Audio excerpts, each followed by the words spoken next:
Hey, hello everybody, my name is CulBlu and I'm bringing you guys vlog number 19. This one's going to be a fun one because I'm doing something a little bit different from the other vlogs. This one I created a card game and it's going to be a deck builder game and I'm going to tell you guys how to play it. So please let me know what you guys think in this whole video. I'm going to go through all the rules and I'm also actually going to play a game against myself just to see how it goes. And yeah, all you guys need is a deck of cards and some dice, so pretty much anybody can play it if you have those two things or three things accessible to you. And maybe a friend or two, so that way you can play against somebody. I'm supposed to play me playing against myself with my Skylander figures. So anyway, let's go ahead and jump into the gameplay. So I'll go through everything. I'll go through basically the point values. I'll go through the how to set up the game. I'll go through the field setup, and also go through some gameplay so you guys can see scenarios as to what I meant by what and what means by this and the rules and stuff. So check out the video. This video is going to be a little bit on the longer side, but aren't my vlogs a little bit on the longer side? So anyway, hope you guys enjoy it. Just stick along for the ride, and we'll flip it over to my side on the floor. Okay, so first things first, let's go ahead and break down the card values. So this is a standard deck of cards that you guys can see right here from left to right. We got our jokers all the way down here, and all the way down here we have our number cards. So I have them all divided and represented by each little character from Skylander. You guys can ignore those if you want to. But I have them all divided by value in the game. So moving from left to right, jokers are wild, and they are essentially the most valuable cards. So they can beat any card that's inside the main stack. The only thing they cannot do is they cannot be used to claim cards inside of the royalty pile, which I'll explain once we get to it. But for now, just know that those are the wild cards that can claim any one card in the main field. Moving over to the right, we see the aces. Those are worth 14 or a value of 1. They're worth a value of 14 whenever they're anywhere except for in the main field. When they're in the main field, they're worth a value of 1 under one specific circumstance. And that specific circumstance is that if there's a 2 card that's trying to claim it. So once again, I'll explain this mechanic once we get into the game, but just know that for now, aces have a value of 1 or 14. Moving on to the kings. The kings have a value of 13, the queens have a value of 12, and the jacks have a value of 11. One mechanic for the all the face cards right here, the king, queen, and jack, is that they cannot be used in combination with any other card to claim another card in the main field. I'll explain this once we get into the actual board setup and when we start talking about the how to capture cards, but just know that for now, their values are 13, 12, and 11, and they cannot be used in combination unless they're taken on the other royalty pile. And the last cards over here are the number cards, and this pretty much makes up the remainder of the deck. These cards have the value whatever list is on here, so this is a value of 2, this is a value of 7, and this is a value of 10. Pretty self-explanatory.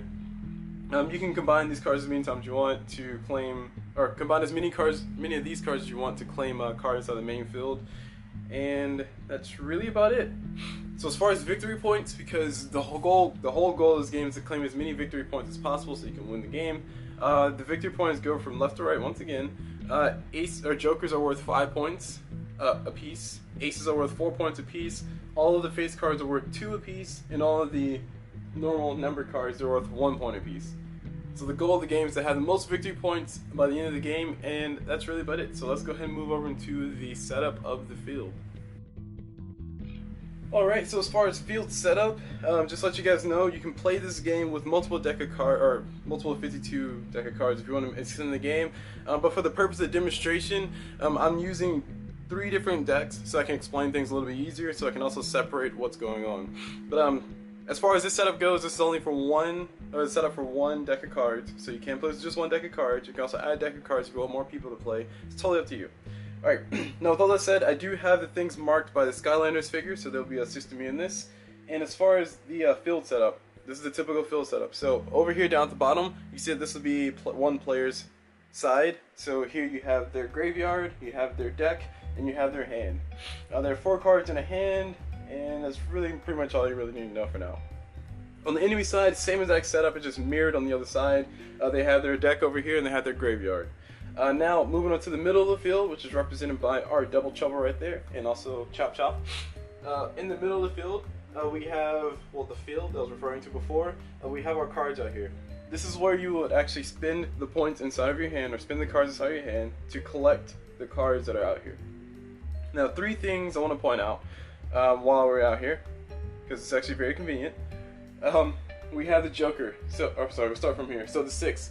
So in order to claim a 6 from your hand, you would have to add up to a value that's greater than 6.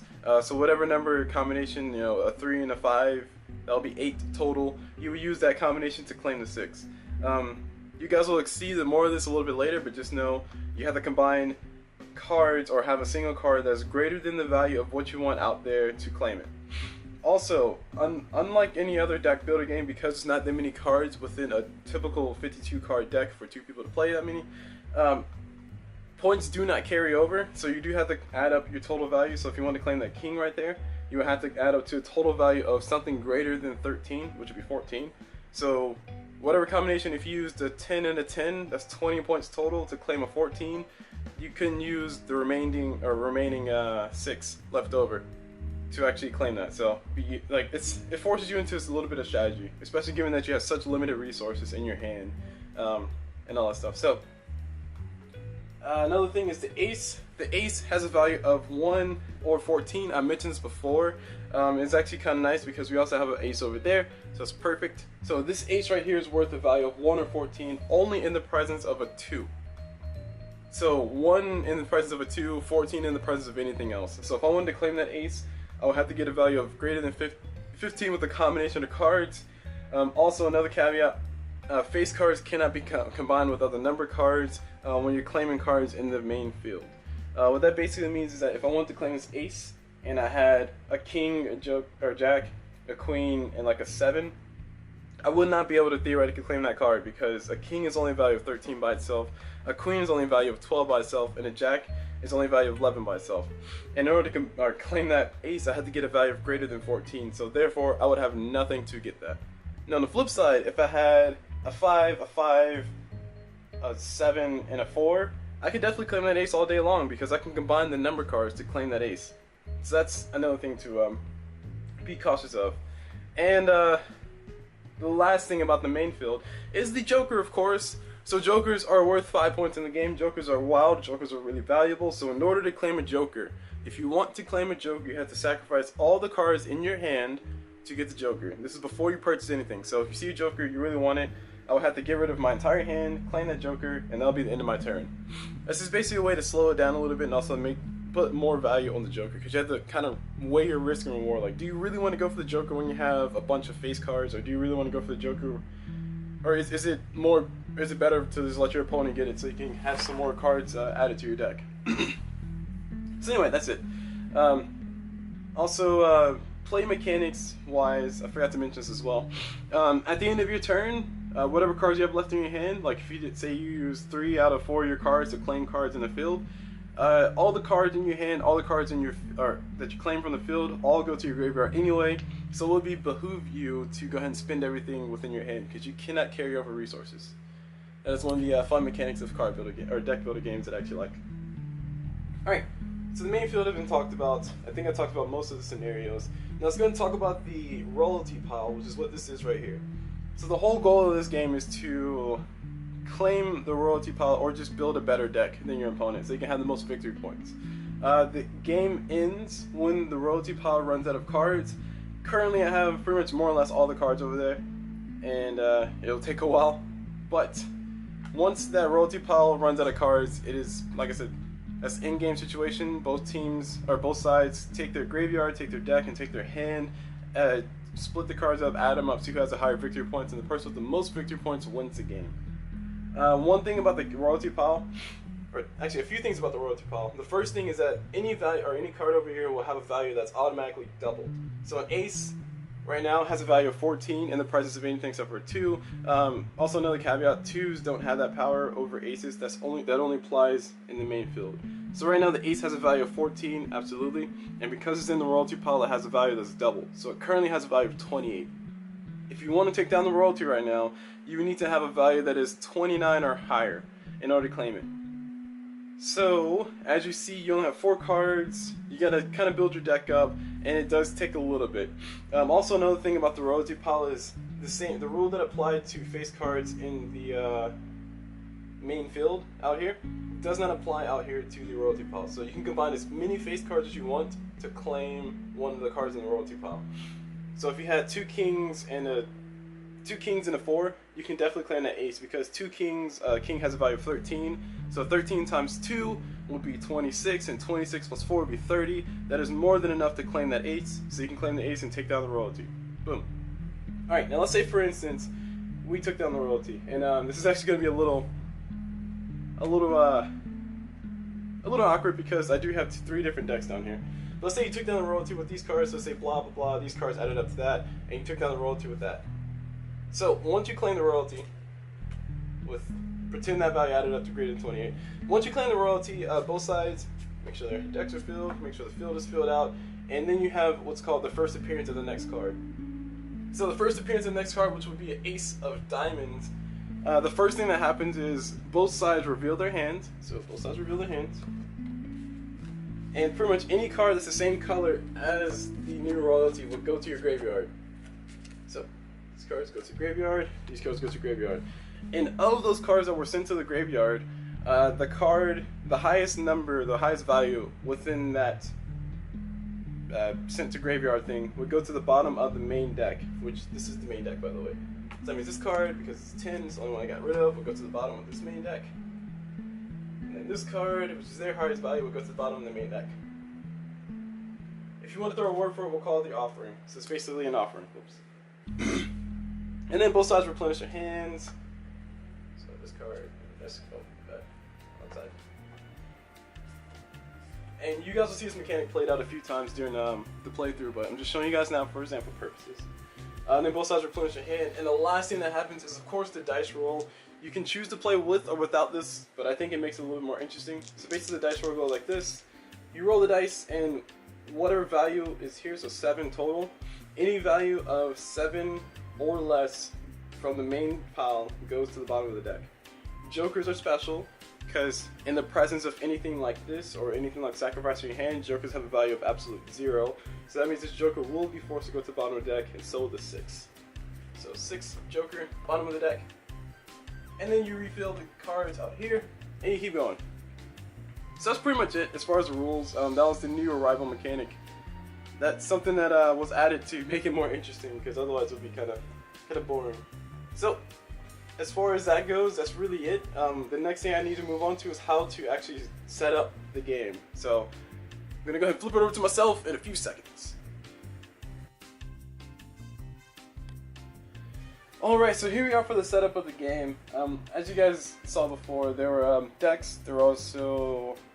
Oh, sorry, there was the main deck, there was a field, there was a royalty pile, and there was hands on each side. So, as far as the setup for that, first we gotta set up the royalty pile.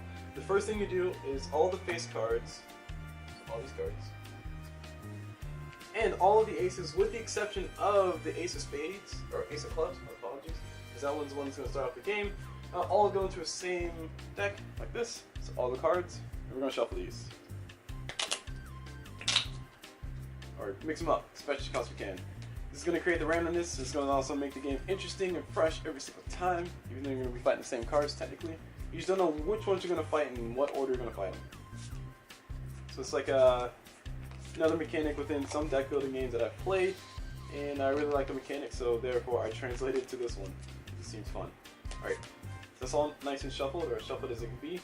And I'm going to deal out 5 cards from the top of this deck without looking at them. And then put the ace of clubs on top.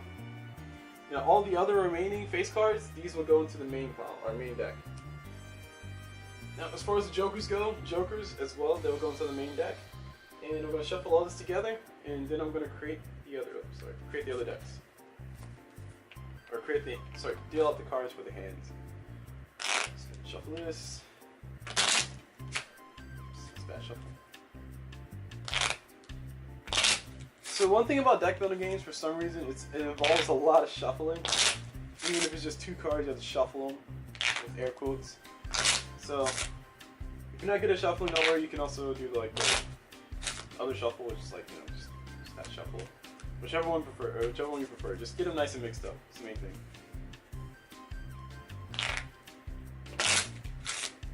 Alright, so the royalty pile will go right over there, right next to you. Yeah, this one over there, put you back over here. Sure, you'll be over in the corner. Spirals are going to be my team, because they're on my side. Team Spiral, yo. and Bash. We'll put Bash in the corner because he's hanging out. Alright, so let's go ahead and deal out the cards. So the first thing you do before you set anything is, of course, you would deal out 4 cards to both sides. This is going to be your initial hand. There's no deck yet. So 4 cards to both sides, and everything else goes back over here into the main pile. So it's those 4, these are my 4. First 4 cards from the top of the deck, they get flipped over. And we are ready to go. So that's the initial setup. Alright, so now we're going to go ahead and switch over to where I explain how the game's played, and yeah, I was going to do that. Alright, so this video went a little bit on the long side, but don't panic guys, the second half of the video does have the gameplay that's promised in this one, so just go ahead and click on that link, which is somewhere over there in that corner, and enjoy that video. Or if you guys are already watching this in playlist mode, just sit back, relax, listen to the soothing sound of my voice, because we will be going to the next video. Also, if you guys want to check out my other channels, they will be linked all around. I'm not going to spend too much time talking about it here because I talk about the end of the second video, but it'll be on my main channel for casting, my other channel for vlogs, and my other channel for Casters Network. Go check it out, cool stuff, and let's keep going. So see you guys in the next video.